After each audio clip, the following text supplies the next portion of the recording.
ነገ ሐምሌ 13 በእግሩ ትቢያና በመግነዙ ጨርቅ በአካለ ሥጋ እያለ በእግሩ ትቢያ ካረፈም በኋላ ደግሞ በመግነዙ ጨርቅ ድውያንን የሚፈውስ ጸሎት ለማድረግ እጁን ወደ ላይ ሲዘረጋ 10ሩም የእጆቹ ጣቶች እንደ ፋና ያበሩለት የነበረ አደራ ኮፒሊንክ ማድረግ እንዳይረሳ።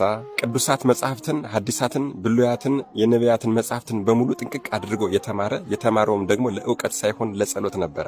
ታዲያ እነዚህን መጻሕፍትም በሚጸልይ ጊዜ የመጽሐፉ ባለቤቶች ማለትም መጽሐፉን የጻፉት ቅዱሳን ይገለጹለት የነበረ ማለትም የዮሐንስ ወንጌልን ሲጸልይ ቅዱስ ዮሐንስ ወልደ ነጎድጓድ ይገለጽለት የነበረ፣ የማቴዎስ ወንጌልን ሲጸልይ ቅዱስ ማቴዎስ ይገለጽለት የነበረ፣ የሉቃስ ወንጌልን ሲጸልይ ቅዱስ ሉቃስ ይገለጽለት የነበረ፣ የማርቆስን ወንጌል ሲጸልይ ቅዱስ ማርቆስ ይገለጽለት የነበረ፣ መልእክታትንም ሲጸልይ የመልእክታቱ ባለቤቶች ይገለጹለት የነበረ፣ ድርሳናትንም ሲጸልይ የድርሳኑ ባለቤቶች እነ ቅዱስ ሚካኤል እነ ቅዱስ ገብርኤል ይገለጹለት የነበረ፣ መገለጽም ብቻ አይደለም እስከሚጨርስ ድረስ ቀጥ ብሎ ቆሞ ይሰሙት የነበረ፣ ከጨረሰም በኋላ ባርከውት ይሄድ የነበረ፣ በተጋድሎ የሕይወት ዘመኑ የሴትን ፊት አይቶ የማያውቅ የነበረ፣ ሴቶችን ፊት ለፊቱ ሲመጡ አንገቱን ደፍቶ ይሄድ የነበረ፣ ከዕለታት አንድ ቀን ግን አንዲት በደዌ የተመታች ሴት ወደሱ ሄጄ መፈወስ አለብኝ ብላ ብትሄድ እርሱም እንዳያት እየሮጠ አመለጣት። ነገር ግን ይህቺ ሴት በደዌ የተመታች ነበረችና ሩጣ ልትደርስበት አልቻለችም።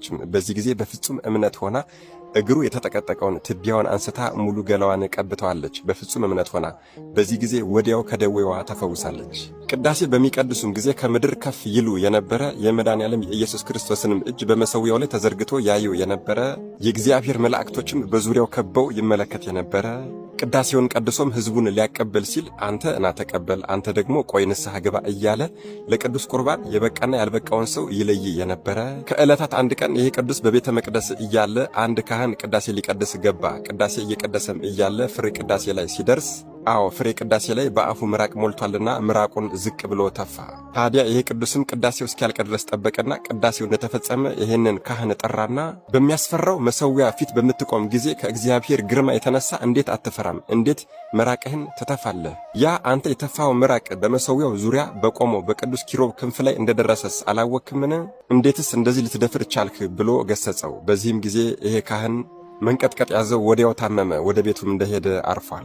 ምክንያቱም ይሄ ቅዱስ እጅጉን አዝኗል። በዚህ ቅዱስ አንደበትም የገሰጸው ልዑል እግዚአብሔር ስለነበረ ነው።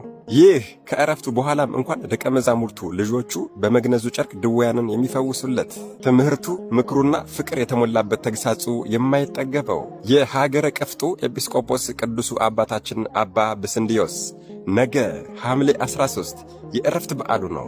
የተለመደ ትብብራችሁ ኮፒ ሊንክ ማድረግ እንዳይረሳ። ለቤቱ አዲስ ሆናችሁ ፎሎ ማድረግ እንዳይረሳ። መድኃኔዓለም ኢየሱስ ክርስቶስ ከቅዱሱ አባታችን ከአባ ብስንዲዮስ ረድኤት፣ በረከት፣ ምልጃ፣ ቃል ኪዳን፣ ፍቅር አይለየን። አሜን። ይቆየን።